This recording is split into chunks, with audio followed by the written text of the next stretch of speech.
అందరికీ hi, welcome to my YouTube channel ఏవి cooking world.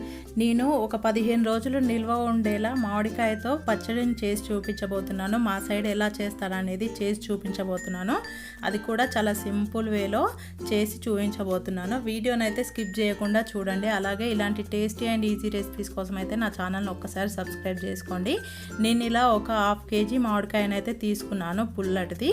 ఈ పచ్చడి కోసం అయితే ఇలా తీసుకొని వాష్ చేసి పెట్టుకున్నాను. ఇప్పుడు దీన్ని అయితే చిన్న చిన్న ముక్కల్లా కట్ చేసుకోవాలి. చూపిస్తున్న విధంగా చిన్న చిన్న పీసులు అయితే కట్ చేసుకోండి. చాలా అంటే చాలా టేస్టీగా ఉంటుంది, అలాగే చాలా సింపుల్గా కూడా ఉంటుంది. ఫస్ట్ టైం చూసినా సరే ఎవరైనా చేసేయగలరు, అంత సింపుల్గా ఉంటుంది. ఇలా కట్ చేసుకున్న తర్వాత ఇలా చిన్న చిన్న ముక్కల్లాగా అయితే చేసేసుకోవాలి. నేను చిన్న ముక్కలతో పెడుతున్నాను ఈరోజు అయితే పచ్చడి. సో మీరు ఎక్కువ క్వాంటిటీలో చేసుకున్నా సరే రెసిపీ మాత్రం ఇదే. ఒకసారి అయితే కంపల్సరీగా ట్రై చేయండి. మీకు కావాలంటే ఇంకొంచెం పెద్ద పెద్ద సైజు ముక్కల్లా కూడా కట్ చేసుకోవచ్చు. నేనైతే ఇలా కట్ చేసుకుంటున్నాను, మొత్తం కట్ చేసుకొని పెడుతున్నాను. ఈ పచ్చడి ఇలా పెట్టుకున్నారంటే మీరు 15 రోజుల వరకు పెట్టుకొని తినొచ్చు. అయినా కూడా మనకి మామిడికాయ పచ్చడి అంటే చాలా ఇష్టం కాబట్టి 15 రోజులు కూడా ఎవ్వరు నిల్వ ఉంచలేరు, తొందరగానే అయిపోగొట్టేస్తారు. అంత టేస్టీగా ఉంటుంది కదా మామిడికాయ పచ్చడి అయితే. సో ఇలా ముక్కలు అయితే కట్ చేసుకున్నాను. నేను చెప్పిన విధంగా చేసుకోండి, ఇంకా బాగుంటుంది. దీంట్లో అయితే టేస్ట్కి సరిపడా ఉప్పు వేస్తున్నాను. సో అలాగే ఎవరికి టేస్ట్ తగ్గట్టుగా వాళ్ళైతే వేసేసుకోండి. అలాగే దీంట్లో నేను జీలకర్ర మెంతులు కలిపి వేయించి దంచిన పొడిని అయితే వేస్తున్నాను.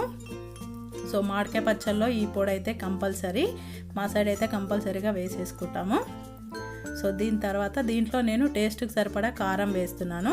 ఈ నిల్వ పచ్చళ్ళలో ఉప్పు కారమే మెయిన్. ఇవి సరిగ్గా ఉంటే ఎన్ని రోజులైనా పచ్చళ్ళు అయితే నిల్వ ఉంటాయి. సో ఇప్పుడు దీంట్లో 1 టేబుల్ స్పూన్ ఆవాల పొడిని అయితే వేస్తున్నాను నేను. సో వేయించకుండానే దంచాను పచ్చివే. సో అలాగే వేసేస్తున్నాను. ఇప్పుడు వీటిని అన్నిటిని మొత్తం కలిపేసుకోవాలి ఒకసారి అయితే. So easy process. సో ఇలా మొత్తం ముక్కకు పట్టేలా కలిపేసుకున్నాను. సో ఒక్కసారి ట్రై చేశారంటే ఇంకా అసలు మర్చిపోరు, ఎప్పుడు ఇలాగే చేసేసుకుంటారు. వాటిని అలా సైడ్కి పెట్టేసి నేనైతే ఒక రోల్ని తీసుకున్నాను. ముందు రోల్ని తీసుకొని దాంట్లో కొన్ని వెల్లిపాయలని వేస్తున్నాను.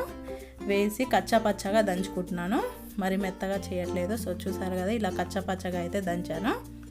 సో కొన్నే దంచాను, మిగతావి నేను తర్వాత వేసుకుంటాను లాస్ట్లో. పోపు కోసం స్టవ్ పై ఒక ప్యాన్ని పెట్టి పచ్చడికి సరిపోయేంత ఆయిల్ని అయితే వేస్తున్నాను. ఇలా వేసుకొని దీంట్లో శనగపప్పును వేస్తున్నాను. మనం క్వాంటిటీ ఎక్కువ చేసుకుంటే దాంట్లో అయితే శనగపప్పు వేయం. ఇది తక్కువ క్వాంటిటీ కాబట్టే వేస్తున్నాను, తొందరగా అయిపోతుంది కాబట్టి టేస్ట్ చాలా బాగుంటుందని వేస్తున్నాను. సో మీకు అవసరం ఉంటే వేసుకోండి, లేకపోతే స్కిప్ చేయండి. అలాగే దీంట్లో కొన్ని ఎండుమిరపకాయలను వేసాను.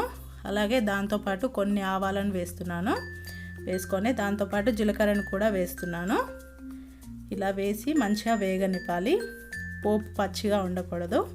సో ఇప్పుడు దీంట్లో కరివేపాకుని వేస్తున్నాను. ఇలా వేసుకొని కరివేపాకు కూడా మంచిగా వేగిన తర్వాత దీంట్లో కొంచెం పసుపుని వేస్తున్నాను.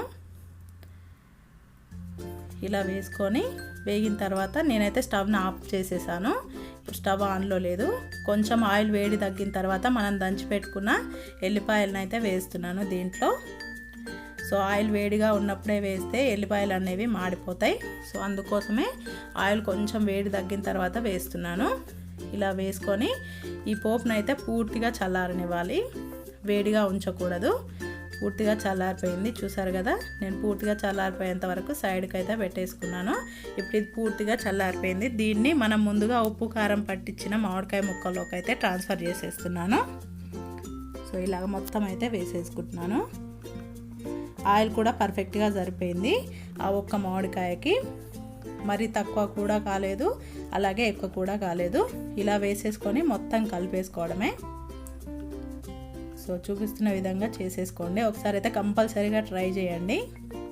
ట్రై చేసిన తర్వాత నాకు కామెంట్ చేయండి ఎలా వచ్చిందనేది. మొత్తం చూసారు కదా, కలిపేసుకున్నాను. ఇలా కలిపేసుకొని ఒక 1 డే ఊరబెడితే సరిపోతుంది. దీంట్లో కొన్ని ఎల్లిపాయలను అయితే వేస్తున్నాను. నేను ఫస్టే చెప్పాను కదా, కొన్నే దంచి వేసాను, మిగతావి ఇలాగా వేసాను. సో ఈ ఉప్పు కారం బట్టి ఈ ఎల్లిపాయలు కూడా చాలా టేస్టీగా ఉంటాయి. ఇంతే, దీన్ని ఒక రోజు ఉంచి నెక్స్ట్ డే మార్నింగ్ వేడివేడి అన్నంలో పెట్టుకొని తింటే చాలా అంటే చాలా బాగుంటుంది.